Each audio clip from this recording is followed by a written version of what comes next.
Welcome everyone to Whimsy Woven Stories. Here, we explore gripping tales of real-life twists. Join our storytelling community. I'm Adrian. I've been a long-haul trucker for about 12 years now. I got into it when our youngest turned 15 and didn't really need mom around as much anymore. Samantha and I had been talking about me hitting the road for a while. We figured it made sense. The pay was a lot better than anything I could earn sticking around our small town. 3 weeks out on the road, 1 week home. That became our rhythm. And at first, it worked. I call her every night, no matter where I was. Didn't matter if I was parked behind a diner somewhere in Nebraska or waiting on a load in Laredo. Samantha would always pick up by the second ring. "Hey babe, where you at tonight?" she'd ask. "Just outside Des Moines," I'd say. Hauling prefab walls for that new housing development. She always had questions. What kind of walls? How long's the drive? When will you be passing through again? It made me feel like she missed me, like I was still part of her daily life, even though I was hundreds of miles away. And when I came home for that 1 week, it was good. We'd hit the grocery store together, maybe fix up something around the house, binge watch whatever shows we'd been missing. She'd show me pictures the girls had sent, and we'd talk about the neighbor's new car or some drama at the post office. Just the little things. After 22 years of marriage, it felt solid. Like we were still good. But then something changed.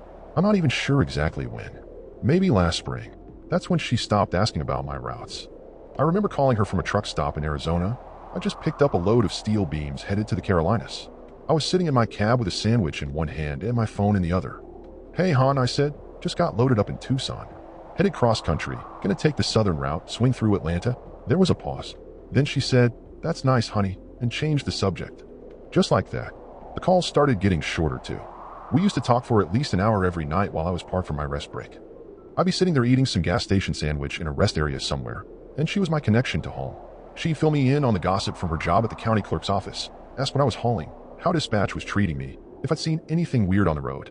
Those talks, they kept me grounded. No matter how tired I was, hearing her voice made the day feel normal. Like I wasn't just a ghost living in a truck cab. But little by little, that started to fade. "I can't talk long tonight," she'd say 5 or 10 minutes in. "I've got to call Linda back about her kid's recital." Or, "Sorry, hon, the basement's flooding again. Got to deal with the laundry. Can I call you tomorrow?" There's always something. Some excuse. Some emergency. Back then, I figured she was just adjusting. 3 weeks on the road, 1 week home, that gives someone a lot of solo time. Maybe she was just finding her own groove while I was gone, building a routine that didn't have to wait on mine. And I thought that was healthy, you know? Who wants their wife sitting around waiting by the window like it's the 1950s? Shows she had her own life, right? Shows she was independent. But looking back now, man, I was so damn naive. The first real red flag came during my home week in June. I remember it like it was yesterday. I was sitting at the kitchen table, sipping coffee, checking our bank statement online. There were a few house repairs I wanted to knock out, some siding that needed replacing, a leaky faucet in the bathroom. I just needed to see how much wiggle room we had financially. That's when I saw the charges, someplace downtown called La Mer, or maybe La Mar, something like that. Pricey dinners, one after another, all while I was out on the road. 60, 70 bucks a meal, sometimes way more. Definitely not like Samantha, who usually didn't spend big on herself. When she got home from work that night, I brought it up casually, trying not to sound accusatory. "Hey babe," I said, "I was going through the bank statement. Noticed you've been eating out a bit lately?" She froze, set her purse down on the hall table a little too carefully. "Yeah," she said, "so what?" I held up my hands. "No big deal. Just looked like some nice places. Thought maybe you were treating yourself." That's when she got defensive, eyes narrowed, jaw clenched. "Well, excuse me for having a social life while you're off doing God knows what across the country," she snapped. "I've been going out with the girls. I need the interaction, Adrian. You're not exactly home much." I just nodded. "Yeah, sure, I get it." I wasn't trying to start anything, and yet on the surface, it made sense. Of course, she needed company. I wasn't around much, but her tone, it didn't sit right. The reaction felt way bigger than the question. Still, I let it go. Figured maybe I was overthinking it. Then came the gym membership. Samantha had never shown the slightest interest in working out, not once in all our years together. She was always comfortable in her own skin, never chased trends or worried about appearances.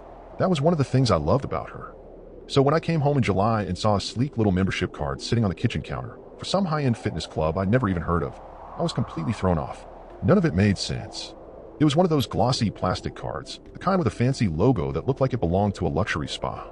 I held it up when she walked in from work and asked, "What's this?" "Oh, that," she said, waving it off like it was nothing. "Just a new gym. Signed up with the girls." "You?" "Gym?" I tried to hide the surprise in my voice, but I guess I didn't do a great job because she gave me this little glare. Yeah, she said sharply. I want to get in better shape. Maybe drop a few pounds. What's wrong with that? Nothing, I said quickly. Absolutely nothing. Just didn't think you were the gym type is all. She shrugged. Well, maybe I am now. It caught me off guard. She'd always been confident in her own skin, always said stuff like, I'm not 20 anymore, and that's okay. Or comfort over style, Adrian. That was one of the things I'd always loved about her. She didn't try to impress anyone. She was real. But hey, people change. I wasn't about to make her feel bad for wanting to try something new. I told her I thought it was great she was focusing on herself. I even half joked, maybe I'll tag along when I'm home. Could do us both some good. She shook her head fast. No, I go with the girls. We've got a routine. We keep each other accountable. It's our thing, right? I said, nodding along, but something didn't sit right. I didn't press her. I wanted to be supportive. But that gym membership, that was just the beginning. Samantha had always been beautiful to me, but simple in her ways. She used drugstore shampoo, maybe tossed on some mascara if we were going out. Most days, it was jeans and a comfy tee, never flashy. Never cared what anyone thought. But suddenly, she was coming home with shopping bags from places I knew weren't cheap. Fancy French perfumes I couldn't even pronounce. Her nails were done up bright and glossy every 2 weeks like clockwork. And the clothes, tight tops, high heels, skirts that didn't scream county clerk's office. I remember one night she came in wearing this sleek black outfit I'd never seen before. I said, wow, you look nice. She smiled, tossed her purse on a chair. Thanks. You've been dressing up more lately, I said, trying to keep it light. Just feel like putting in a little effort, that's all. You don't think it's too much, do you? No, I said. Not at all. You look great. Maybe I told myself she was just trying to feel good again. Maybe it was a midlife thing. Or maybe she just wanted to feel attractive while I was away. I tried to be supportive. I really did. Even though the bills were piling up, it was burning through our savings like wildfire. By late July, though, I couldn't shake the feeling that something was really wrong. I'd be lying awake in my sleeper cab in the middle of nowhere, Nebraska, Idaho, just staring at the ceiling, thinking about her. The perfume, the nails, the gym, the dinners. None of it felt like Samantha anymore. Every time I told myself I was just being paranoid, that she deserved her own life too, that she was allowed to find independence, my gut twisted harder. I didn't want to be that guy, the one who snoops, who accuses. But I couldn't live in the dark anymore. So I hired a private investigator. Cost me nearly $6,000, basically a whole month's work between fuel, meals, and motel nights. But I needed the truth. And the worst part, I didn't even feel bad about it. That's how far the suspicion had taken me. The investigator was sharp. All business. Give me 2 weeks, he said. You'll know everything. He wasn't lying. 2 weeks later, he handed me a thick folder and a password to a secure online drive. Photos, videos, timestamps, license plates, addresses. It was all there. Samantha had been regularly seeing at least 4 different men while I was out hauling freight across the country. A construction worker, a suit and tie guy, some leather jacket wannabe movie star, and another dude who dropped by on the weekends. Each of them had their own slot in her calendar, like she was running a damn schedule. The PI called it a rotation. He said, I've seen a lot, but I've never seen anything quite like this. She's got it down to a science. Monday and Wednesday afternoons, the construction guy. Friday nights, the guy in the gray suit. Saturday mornings, the errands guy.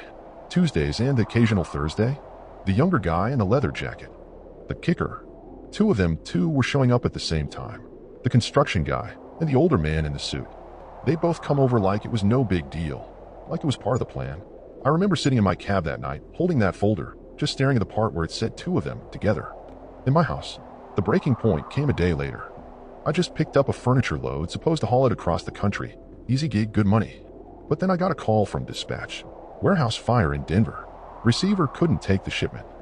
Bring it back, he said. We'll reassign you. I just sat there in the truck yard, staring at the wheel, cold realization crawling up my spine.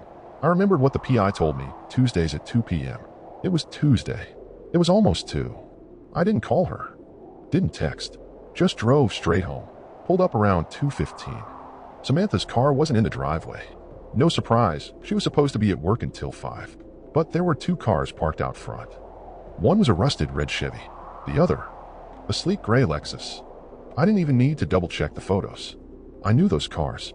I sat there in the cab for a second, engine running, heart pounding so hard I felt it in my jaw. Part of me still wanted to believe I was wrong. That maybe the PI messed up. That maybe I had. But I knew better. I shut off the engine, got out, and walked up the steps. My key still worked, the same key I'd used for over 20 years. As soon as I opened the door, I heard them. Voices. Plural. Upstairs. The worst part? I knew what room they were in. Our bedroom. The room where we raised our kids. Where we held each other at night. Where we shared dreams, fears, everything.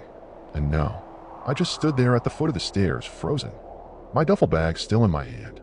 I heard the floorboards creaking. Laughter. Low conversation. And I stood there, praying, begging that I was wrong. That somehow this wasn't what it looked like. But after what felt like a lifetime, probably just a minute, I dropped my bag and started walking up the stairs. Every step felt like 100 pounds. The bedroom door was cracked open, just enough. I looked inside, and there they were. Samantha, the construction guy, the older man in the suit, all three of them, in my bed, naked, wrapped up in the sheets like it was some damn hotel, not the home I built with my bare hands. And something inside me just snapped. A wire broke clean through. I didn't think twice. I kicked that door open so hard it smacked the wall with a loud crack. Samantha screamed, more like shrieked, like she was the one being violated. The two guys damn near jumped out of their skin like I just pulled a gun. The younger one, the construction dude, snatched up his jeans and backed toward the window like he was seriously about to dive out. The older guy in the suit, he was scrambling on the floor, red-faced, fumbling for his shirt like he'd suddenly forgotten how clothes work. And Samantha, she just sat there, clutching the blanket to her chest, eyes wide, mouth moving like she wanted to say something, but nothing came out. She looked like a fish out of water, gasping lost. And me? I just stood there. I took in every disgusting second of it. 22 years of marriage. 2 kids. Thousands of miles spent on a road, busting my ass to give us a life. And this is what I came home to? I don't even know how I had it in me, but I snapped. Whether it was rage, heartbreak, or just years of being blind to the signs, I lost it. The second that door flew open and I saw the 3 of them, something deep inside me broke clean in 2. Before they could even move, I rushed in. That construction guy barely had time to zip up before I had him by the collar and slammed him straight into the wall. His eyes went wide like a deer in headlights, but I wasn't done yet. The older guy stumbled back, fumbling for his shirt like it was going to save him. I didn't give him the chance. I landed a clean punch to his jaw that sent him staggering like a drunk. Samantha let out this high-pitched scream, like she was the victim in all of this, throwing her hands up like she could stop the storm she'd created. The third guy, some scrawny dude tripping over himself trying to get dressed, was next. I shoved him so hard he slammed into the bedpost and hit the floor with a grunt. Now they were all just lying there, groaning, clutching whatever part of themselves hurt most. I stood over them, chest heaving, my hands shaking with rage. You could feel their fear in the air. They knew exactly what kind of hell they just stepped into. I looked at each one of them. 22 years of marriage, 2 kids, decades on a road, busting my back to provide for my family. And this was what I came home to? I didn't yell. I didn't lose control. I just said, "Get out, before I bury every single one of you." And that's all it took. They scrambled like rats from a sinking ship, grabbing whatever clothes they could find. Not one of them looked back. 2 door slams later, the house fell into this eerie silence. Just me and her. Samantha clutched the sheet to her chest like it was some kind of armor. She started rambling. "Adrian, please. This isn't what it looks like. I didn't mean for it. It's complicated. Just let me explain." I stepped closer until we were toe to toe. My voice was low and steady. "Get out." No screaming. No threats. Just those 2 cold words. She flinched like I slapped her. Her mouth moved, but no words came. She looked like a kid caught stealing. She reached for her clothes. I snapped, "Leave them. You're gonna walk out just like this. Let the whole world see you for who you are." She froze, then slowly backed away, stepping right on the edge of the sheet. It dropped to the floor, and she just stood there, exposed, humiliated, nothing left to say. She turned and walked out, shaky and pale. Not the same woman I thought I married. Ghost. The front door slammed. Silence. I stayed there for a while, just staring at the mess. Our bedroom. Our life. Eventually, I went downstairs, still in my boots and jacket, and sat on the couch like I was watching static. My mind kept replaying it, the panic on their faces, her eyes wide and glassy, the way she knew instantly that the game was over. I sat there for hours. Didn't move. Didn't eat. Just existed. The next few days were hell. Absolute hell. I walked around like a man who'd just been gutted. Because I had been. 22 years, and I found her in our bed with 3 other men. Like I was just some idiot with a wallet and a ring. The Pia? Worth every cent. He gave me the whole playbook, photos, dates, times. She'd been juggling this circus for months. Maybe longer. But what really broke me? I was the only one still in the marriage. While I was hauling boxes across state lines, she was scheduling her lovers like appointments. Every mile I drove, she was in our house, our bed, playing a whole different game. And the signs had always been there. The long showers, the locked phone, the "not tonight, I'm tired." I just didn't want to see it. I blamed age, stress, anything but the truth. Turns out the gym memberships, new clothes, beauty treatments, they weren't for me. She wasn't trying to save our marriage. She was marketing herself to the next guy in line. There was no "we can fix this." No therapy. No second chance. It was over. She came by one afternoon when I told her we needed to talk. No texts. No calls. Face to face. She sat across from me, hands folded like she was bracing for a car crash. "Adrian," she said quietly, "I'm not going to make excuses. I know what I did." I stared at her. "You didn't just make a mistake, Samantha. You built a second life. You ran a damn brothel out of our house. You think I wouldn't find out?" She looked down. "I was lonely. You were gone so much. I felt abandoned." I laughed, sharp, bitter. "I missed birthdays, holidays, our anniversary. I gave everything I had to this family. And this is what I got." She whispered. I didn't mean for it to go that far. I couldn't stop. I leaned forward. "Did you love any of them?" She shook her head fast. "No, it wasn't love. It was just physical. I was empty. That somehow made it worse. This wasn't some tragic love story. It was casual, recreational. Like cheating was a hobby while I worked myself to the bone." I stood up. "I'm filing for divorce." First thing Monday. She didn't beg, didn't cry, just nodded. "I understand. 9 long months. Divorce court, lawyers, depositions. If it weren't for the PI, she would have tried to take everything. But in my state, hard evidence of cheating. It counts. I kept the house, the savings, my retirement." She walked away with her job and whatever guy she's with now. I remember sitting at the kitchen table, settlement papers everywhere, my wedding ring sitting right in the middle like a gravestone. And her, still working at the clerk's office, still walking around like nothing happened. Maybe even still seeing those same guys. Who knows?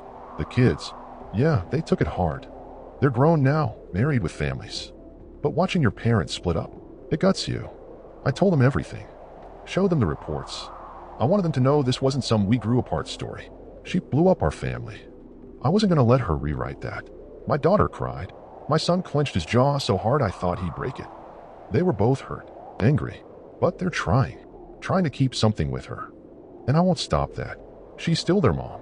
As for me, I'm still on the road, still hauling loads, but I don't call home anymore. I don't wait for a "miss you" text. Those miles used to mean something. Now they're just space. Space between me and everything I thought was real. Because now, I know, on those nights I called and she said she was just watching a movie or curled up reading in bed, she wasn't alone. She had company. And now, I don't rush home anymore. I'm not out there on the road counting down the miles just to get back to someone who was probably counting down the minutes until I left again. There's a weird kind of freedom in that. I'll admit it. But freedom and loneliness, man, they're just two sides of the same damn coin. The house feels hollow these days. Empty. Like a shell of what it used to be. Some nights I walk through it and think about putting it up for sale. Starting fresh somewhere no one knows my name or my story. But I haven't pulled the trigger yet. Maybe I'm holding on to it out of spite. Maybe pride. Or maybe it's the last thing I've got that she didn't ruin. It's still mine. Still untouched. Still standing. As for her, last I heard, she's still living in that little apartment near downtown. Still working the front desk at the clerk's office, smiling at everyone like she's got nothing to hide. Like she's not got a closet full of secrets ready to tumble out.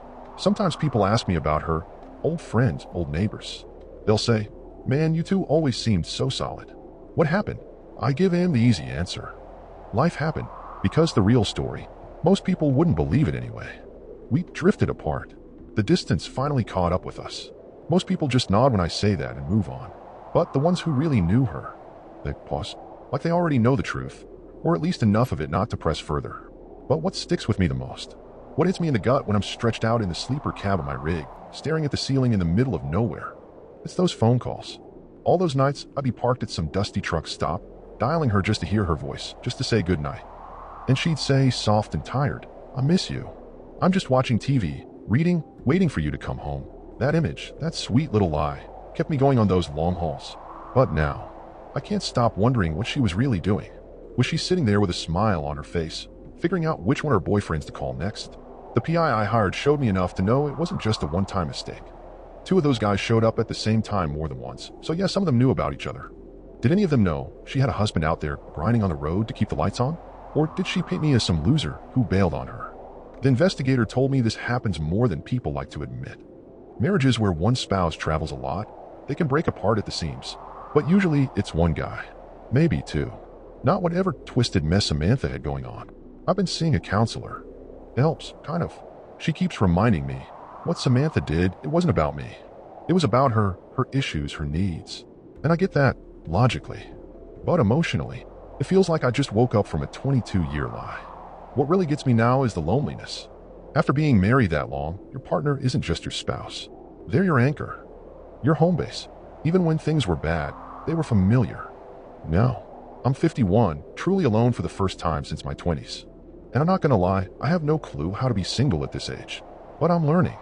One day at a time, 1 mile at a time. The road's still the same. The job's still the same. But everything else, it's different now. And maybe that's not such a bad thing. Maybe it's time I figure out who I am without being wrapped up in a marriage that was already falling apart while I was too busy working to notice. I'm not rushing into anything. I'm not looking to remarry anytime soon. Trust doesn't just grow back overnight, not after something like this. It's like trying to fix a shattered vase. You might glue it all together, but those cracks, they'll always show. But I'm not shutting the door completely either. Maybe someday I'll meet someone who wants something real. Not just convenience. Not some side arrangement. But something honest. Something we both build together from the ground up. For now, though, I'm focusing on me. I'm learning to enjoy my own company again. Which, honestly, has been the hardest part. I'm finally stopping to explore the towns I used to just drive past. The diners. The quiet little parks. Taking in places I never gave myself time to notice. And I'm building a life that's mine. One that no one can lie to or take away from me. It's not the life I pictured when I said I'd do all those years ago. But it's real. And after all those years living in the shadow of someone else's secrets, real feels damn good.